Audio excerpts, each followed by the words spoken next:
And now we're heading north by train from Rome to Florence. It's just an hour and a half to get from Rome to Florence by train. Upon arrival at the Florence train station, we get off and we've got a good system for moving the bags off the train.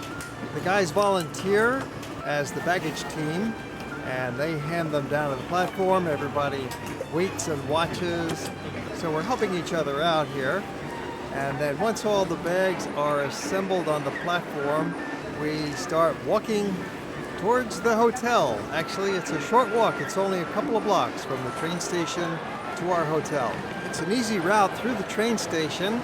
Very smooth, level floor here, made of marble, Florentine style. And then down into an underground shopping mall that leads us a couple of blocks past all of these nice shops. And upon arrival, the first thing we want to do is have lunch at one of our favorite restaurants, Ciro & Sons.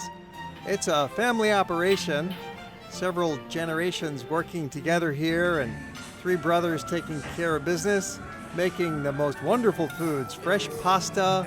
You've got your tagliatelle and fettuccine, raviolis. You can get it with lobster or maybe sliced truffle. Fantastic salads, a lot of fresh ingredients here, and a very friendly place, Ciro & Sons. And this is fun. We come out and see this lady with 2 dogs in her bicycle basket.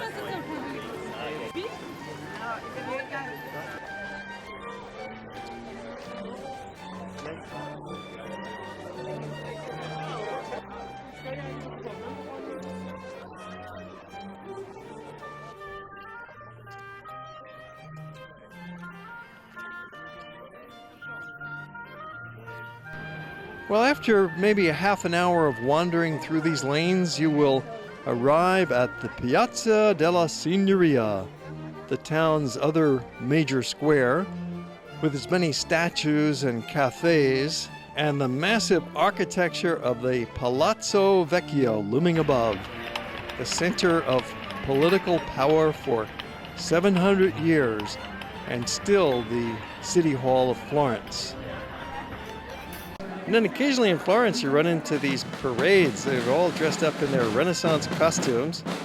It turns out that this was a very special day in Florence because they were celebrating the 150th anniversary of the unity of Italy.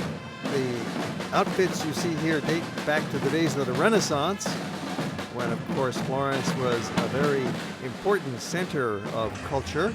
So the festivities are on. There was a marathon or a mini marathon race going on.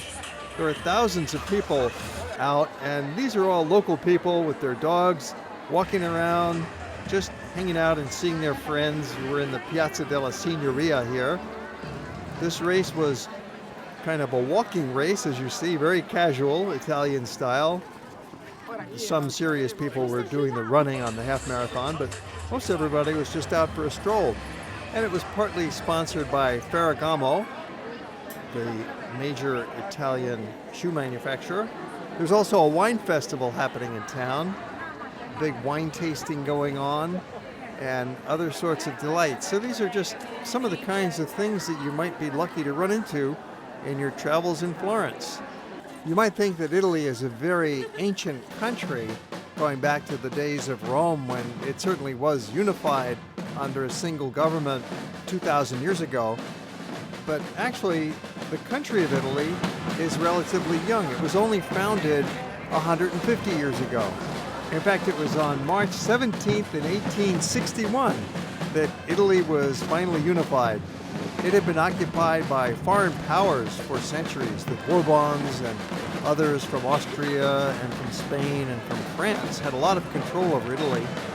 But with the victories of General Giuseppe Garibaldi and his red-shirted irregulars, they managed to kick the foreigners out. Flag tossing is one of the colorful rituals of Florence and Tuscany. You'll see this happening in Siena and in Pisa. It was a way for different communities to compete with each other and put on a show. Throwing these colorful banners up in the air and catching them is a tradition that dates back to the Middle Ages in Tuscany. On the banks of the Arno River, there's some kayakers gliding by, a little contrast with the crowds of this foot race. The unification of Italy was declared in the city of Turin in 1861, and Turin became the country's first capital for several years, and then the government was moved to Florence, which became the capital of Italy in 1865, and it remained the capital until 1871, when the government was moved to Rome, and it's been in Rome ever since. And life goes on as usual in the church of Santa Maria del Carmine.